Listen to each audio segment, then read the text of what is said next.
Alhamdulillahi wa usalli wa usallim ala man bu'isa rahmatan lil alamin. Donc on continue avec les causes pour pouvoir être protégé de la déviation vis-à-vis du dogme authentique. Après avoir vu que parmi ces causes, il y a le fait donc de répondre à l'ordre d'Allah subhanahu wa ta'ala en prenant le diable comme ennemi, nous voyons une autre cause qui est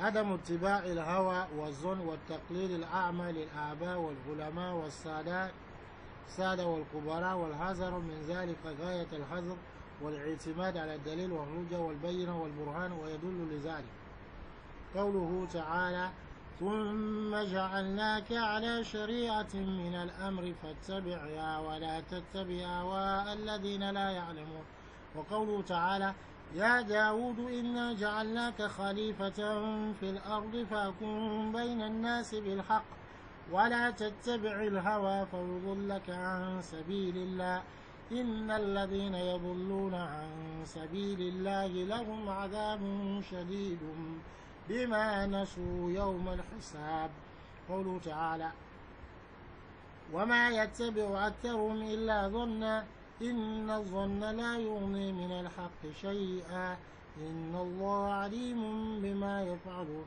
وقوله سبحانه وتعالى وما لهم به من علم إن يتبعون إلا الظن وإن الظن لا يغني من الحق شيئا وقوله تعالى أفمن كان على بينة من ربه كمن زين له سوء عمله واتبعوا أهواءهم وقوله صلى الله عليه وسلم إياكم والظن فإن الظن أكذب الحديث متفق عليه.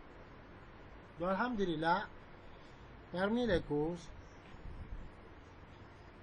pour pouvoir être préservé de l'égarement, la déviation vis-à-vis du dogme authentique, c'est le fait de ne pas suivre la passion et le soupçon et de ne pas suivre aveuglément les aïeux, les savants, les grandes personnes et de s'éloigner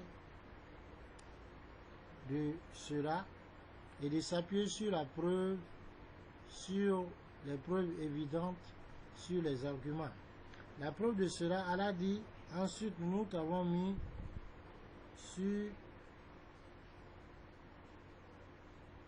une législation minal amfat sur la donc et ne suit pas les passions de ceux qui ne savent pas. Allah dit, ô Daoud, nous avons fait de toi un vicaire sur la terre, juge donc entre les gens avec vérité et ne suit point la passion, car elle va te carter du chemin d'Allah.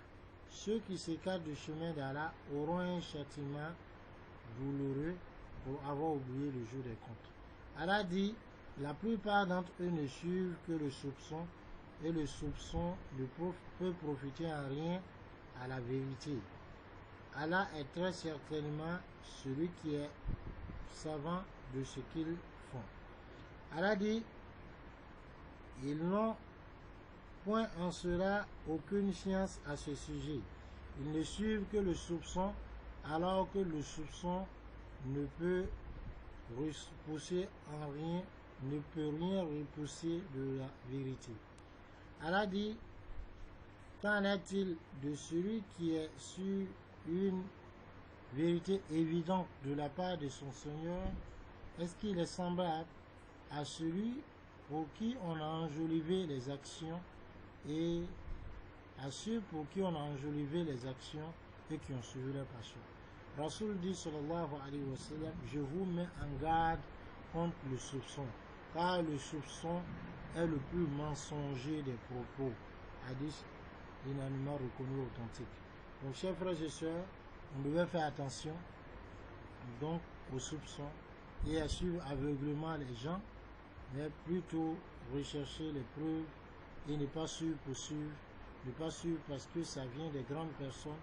Comme aujourd'hui, on voit des gens qui suivent les cheikhs, qui suivent les savants, qui suivent les aïeux. Ils disent, on a trouvé les gens en train de le faire, nous aussi on suit. Le savant, le croyant ne devait pas être de cette façon s'il veut être préservé de l'égarement. car on nous accorde la bonne compréhension.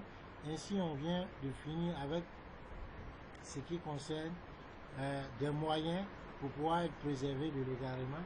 Inch'Allah, on va aborder un autre chapitre, qui est le chapitre 3, At-Tawhid, l'unicité d'Allah, car on nous accorde la bonne compréhension. Assalamu alaikum wa rahmatullah.